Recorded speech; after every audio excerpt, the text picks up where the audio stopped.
গাজাবাসীকে জানিয়ে দিতে চাই, ওই গাজাবাসী তোমরা একা নও, আমরা তোমাদের সাথে আছি। তারা তাদের মুখে মানবতার বাণী শোনায়, তারা মানবতার স্লোগান শোনায়, কিন্তু প্রকৃতপক্ষে তারাই হচ্ছে সবচেয়ে বড় সন্ত্রাসী। أعوذ بالله من الشيطان الرجيم بسم الله الرحمن الرحيم وما لكم لا تقاتلون في سبيل الله والمستضعفين من الرجال والنساء والولدان الذين يقولون ربنا أخرجنا من هذه القرية الظالم أهلها واجعل لنا من لدنك وليا واجعل لنا من لدنك نصيرا। আজকে ফিলিস্তিন সলিডারিটি মুভমেন্টের ব্যানারে আয়োজিত আজকের এই ম্যাচ মুভমেন্টে উপস্থিত আছেন গণমানুষের সংগঠন বাংলাদেশ জামাত ইসলামী ফেনী জেলা শাখার সম্মানিত সেক্রেটারি মাওলানা আব্দুর রহিম ভাই, উপস্থিত আছেন বাংলাদেশ ইসলামী ছাত্র শিবির ফেনী শহর শাখার সম্মানিত সভাপতি মেধাবী ছাত্র নেতা ওমর ফারুক ভাই, উপস্থিত আছেন অন্যান্য রাজনৈতিক দলের নেতৃবৃন্দ এবং প্রান্তীয় সাধারণ মুসল্লি ভাইরা, প্রান্তীয় ফেনীবাসী, সবাইকে জানাচ্ছি আসসালামু আলাইকুম ওয়া রাহমাতুল্লাহ। আজকে আমরা এমন একটি সময়ে রাজপথে নেমে এসেছি যেখানে প্রতিটা মুহূর্তে প্রতিটা মিনিটে ফিলিস্তিনে আমার ভাইদের উপরে হামলা করা হচ্ছে। আমার ভাইদের রক্তে ফিলিস্তিনের ভূমিকে রক্ষিত করে দেওয়া হচ্ছে।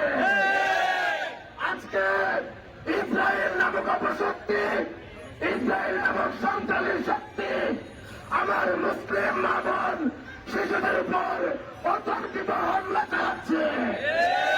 এই হামলার সাথে সেই আমেরিকাও জড়িত রয়েছে।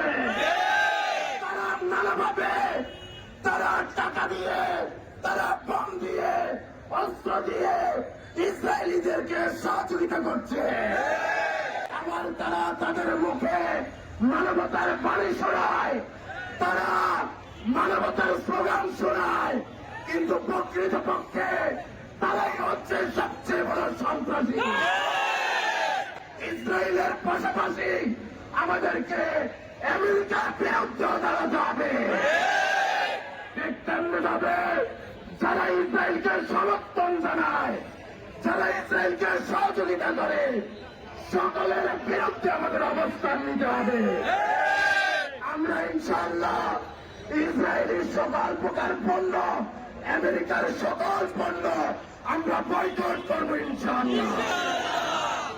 আমরা ব্যথিত হই যখন আমরা দেখি আমার সেই গর্ভবতী বোন যিনি পম্পিংয়ের কারণে যার পেটের চামড়া ফেটে তার বাচ্চা বেরিয়ে পড়েছে, এই জিনিসগুলি যখন আমরা দেখি তখন আমাদের মা গ্রন্থ আল কোরআনের সূরা নিসার ৭৫ নম্বর আয়াত আমাদের মনে পড়ে যায়।